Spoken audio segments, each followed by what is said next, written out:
Hi guys, Alex Peak Performance Reviews. Welcome to another vlog and welcome to different video, kind of update video you'll see from the title. But obviously I'm not giving too much away from the title, but I've got a bit of an announcement to make, or a number of announcements and things to kind of say, which is really exciting that I wanted to share with you. See the Mini in the background? I have been out in the Mini recently. We've done a road run that is very personal to us. A loss we've had in the family not too long ago, which is obviously quite upsetting, but you know, it's actually been a year. We did a kind of anniversary run for someone who's very, very close to us, and yeah, it's awesome. So we got the Mini out, it passed with flying colours, went flying through an MOT, and we've just popped some Redline water wetter, which we got from the guys at CamDev Auto. Links in the bio. Those guys are awesome for all things fluids. They'll really kind of manage to beat nearly every price you can think of out there. Redline water wetter, just to let you know, is basically an additive that goes into a radiator fluid, and it lowers water coolant temps by 20 degrees. I have used it and sweared by it in any car I own.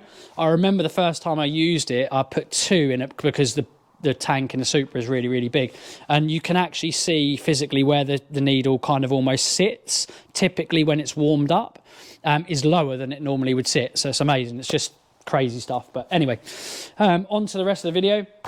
So this is out. Another thing I wanted to say is, which I'm going to announce probably in a couple of weeks' time, I have bought a new car. There's nothing too crazy exciting for everyone. It's not a supercar or anything like that, but it's quite cool and something I certainly like. But I'm going to reveal that to you probably in a couple of weekends' time, I think, roughly. But yeah, that's exciting as well. FK8, obviously, you'll see that. We've been to Snetterton, Anglesey, lots of track days with it. Anglesey track day was really cool. The FK8 was having really good fun out there.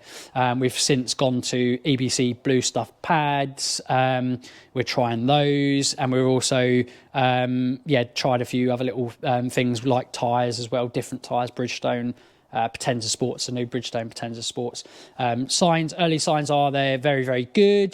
They wear quicker than I thought they would though, but I'll speak a bit more about that in the Anglesey video. But overall, they're very good tyre actually.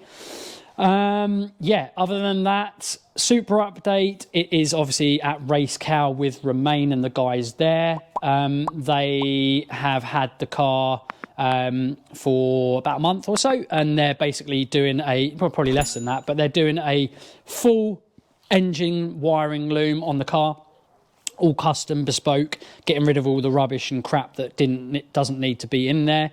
So things that are kind of not used anymore, just getting thrown away. And we've got an all new, beautiful, new, lovely, sexy Raychem kind of wiring loom basically. Robert Race Cow is an absolute god on that stuff, and on obviously in the following couple of 2-3 weeks from now, I think Romain should be getting on the car and mapping the car. Obviously whatever it will make. We're going to do multiple pump fuel maps as well as race fuel maps. The car is going to be set up on a drive-by-wire setup this time, so it's going to be really interesting.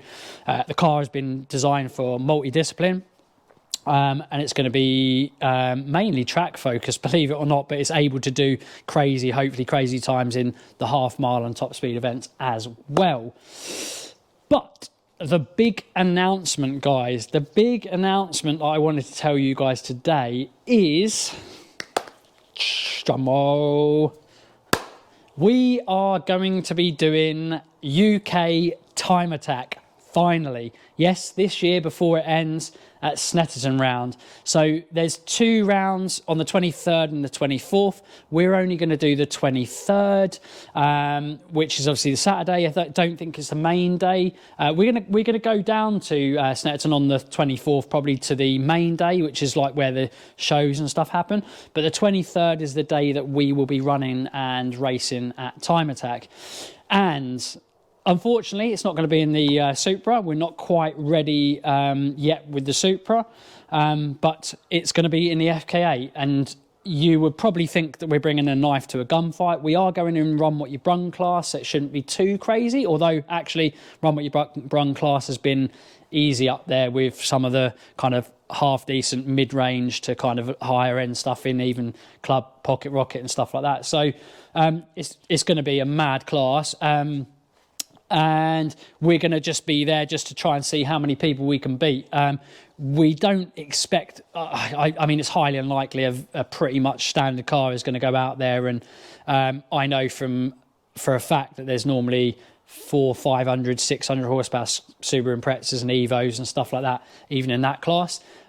Looking at their times, they're not, out of this world, beyond, what that could be capable of. But we will hopefully just be there trying to beat as many people as we can. Say 10 turn up, I'd like to beat 2 or 3, in a stock car, with them having a lot more mad stuff with a lot more on it. So let's see. I'd say you'd think it is a knife to a gunfight, but that is an FK8, so it's a monster. So if I can drive that well, I think hopefully we can beat some people and represent, FK8s well and ourselves well, and just enjoy the day. Get to mingle with the guys in Time Attack, see what it's all about, because I have every intention of potentially doing it in the future a lot more in the Supra, maybe a little bit in the FK8. And strangely, people will probably go, well, yeah, you probably get the FK8 would be better in some circuits over the Supra, and people. But that being said, the Supra did roughly the same time as the FK8 did when it was like on its kind of low setting, which is 600 horsepower. So that sounds crazy because people are probably thinking, well, bloody hell, the FK8's only like 330 horsepower, R1's 330 horsepower, against this, Supra that's got 600 horsepower. That doesn't sound that impressive. Actually, the Supra is very unset up, very, very basically set up. I don't think it was running quite right when it was running the times it was running, which is still really quick. And to put it into perspective, the FK8 was doing the same kind of times my full-blown 2-time championship winning EP3 Civic Type R does around my local circuit and many other circuits. And the Supra, the FK8, and the race car, the EP3 race car I had, they all do really, really similar times. I'm in no doubt that if you dialed in the Mark IV, which we were about to before we took it off the road, it would do a considerably bit faster. We've now got a lot more sophistication and additional power and things and clever things going on with that car, so it'll be vastly quicker than any of the other cars I've ever owned. So yeah, I'm looking forward to doing Time Attack in the future with the Supra, but I cannot wait to go out in the FK8 because it's a weapon anyway, and the main thing is just go out there and have some fun, and let's just make sure we don't come last. Again, not that it matters, everyone's there, doing it and having fun, you're there.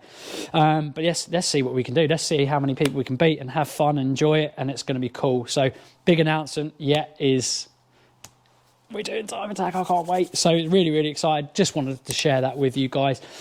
But yeah, that's basically it. Like I say, Supra's going to be back on the road fairly soon. Lots going on. Reviews, I've got a backlog of reviews as well. So rest assured there's loads of reviews coming up, including one in a McLaren 720S very soon. A Club Sport Mark 8 GTI Edition 45.